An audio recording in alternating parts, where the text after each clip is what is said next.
Townhall.com political editor Guy Benson is with us, along with Democratic strategist Julie Roginsky. Julie, good to see you. Thank you so much for joining us, both of you. When you look at that exit poll data, Julie, when it comes to Wisconsin, women, what's your takeaway? Well, women, traditionally, obviously, in the Republican side, Donald Trump has not only been able to not close the deal with women, he's really struggling with women. If you look at the exit data, it's so interesting because he is struggling with everybody in Wisconsin except for self-identified moderates and liberals, and he and Ted Cruz split independents at 40% each. Otherwise, he got crushed by women, by more educated voters, by less educated voters, by people with high incomes, people with low incomes. Across the board, this was just a complete shellacking of Donald Trump in Wisconsin last night. But Guy, we know what's about to happen when Donald Trump hits the northeast states, New York, Connecticut, Pennsylvania. He's expected to be back on top. Well, definitely New York, which is his home state. And if you look at the polling there, he's got a very large lead in New York. Whether or not Cruz gains some momentum here or the so-called Never Trump movement gets some momentum ahead of New York 2 weeks from now remains to be seen. And it is actually pretty important because right at this moment, if you look at the Real Clear Politics numbers, Trump is floating around that 50% mark in New York. If he hits 50+1, it becomes winner-take-all statewide.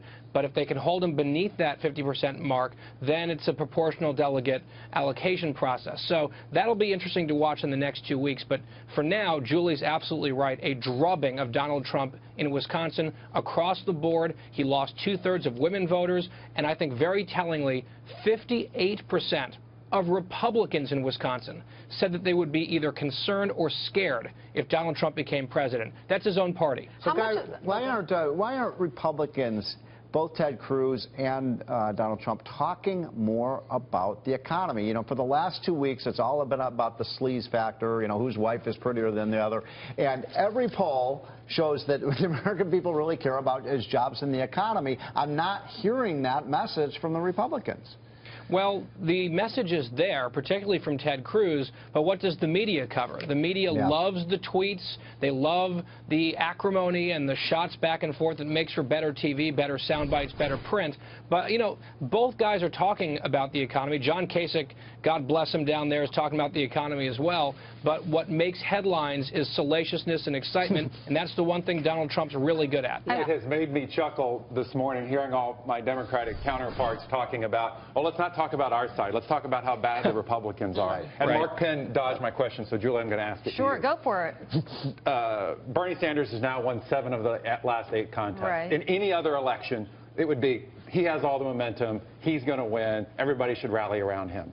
What is Hillary Clinton's campaign doing to make sure the superdelegates don't leave her when they start thinking, well, maybe Sanders is our guy? That's a really good point. Because momentum is not what wins elections, right? Math does. And so far, forget the superdelegates. She's about 249, 250 pledged delegates ahead of him. It is virtually impossible for him in the contests coming up, which are a lot more ethnically diverse and therefore benefit her tremendously. But wait, in 2008, those delegates that were for Hillary, didn't they, Maria, allow those? But I'm talking about the pledge. Yeah, I'm talking about the pledge delegates. That's true. I mean, the pledge delegates, she's still leading among the pledge delegates by about 250. And so as a result, those people can't go anywhere. That's not the super delegates.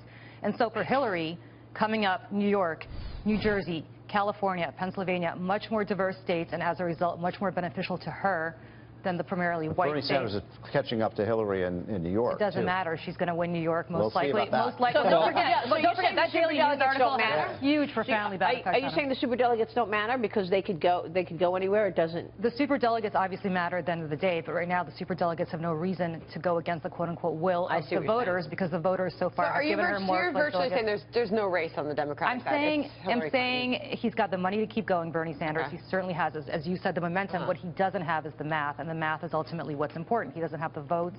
He doesn't have the projected votes coming up in the diverse states that are coming up, and he certainly doesn't have the pledged delegates, which are not negotiable. Go ahead, Guy.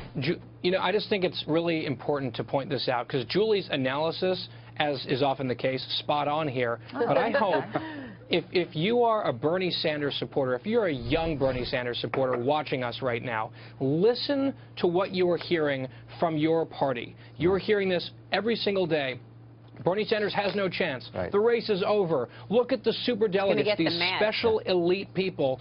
It's in the tank for Hillary Clinton. They've paved the way for her. Right. Bernie Sanders keeps winning and winning and winning. He won almost 90% of young voters last night. He won 82% of voters who value honesty. Go figure. And what Bernie Sanders supporters are being told every single day by the Democratic establishment is, you don't matter. This is a fool's errand. It's going to be Hillary. The coronation is on. Yeah, but you know I what? think if I were in that position, I'd be furious. There's no math. I mean, it's the same for me to say Trump keeps winning almost consistently. And so Ted Cruz and the Never Trump people should go home. I mean, Trump consistently wins. Yesterday he didn't, but he has in every race for the most part. I don't know how many elections going back, and so you can't say that. Ultimately, you and I both know what happens is you need a certain number of delegates to clinch the nomination. Yeah. Right now, she's leading both among pledged and super But look at delegates. the exit. That's the point, the super delegates. Most people want the person who gets the most votes to win. Right. Now, that was on the Republican side, but it's on the Dem side as well. People feel like they want a fair shake. And they feel that the system is rigged, too. Right, that's what I'm saying. Yeah. But the system, There's the superdelegates on the Democratic Republican side. and Democratic side, I think people think the system is being rigged. but let me say this to you. I'm very much opposed to the whole superdelegate notion on the Democratic side. I think it's a horribly corrupt system. Me too. What I'm also opposed to is this notion on the Republican side that somebody like Paul Ryan is going to come in at a contested convention and tell the voters it's got to be either Trump or it's going to have to be Cruz or somebody who's got the voters. Backed you up and said the same thing. Yeah, that's what Newt just said. Because voters will get upset because it feels like it's a rigged game. Yep. Yeah. All right, Guy Benson, Julie Roginsky, always a pleasure. Thank you so much.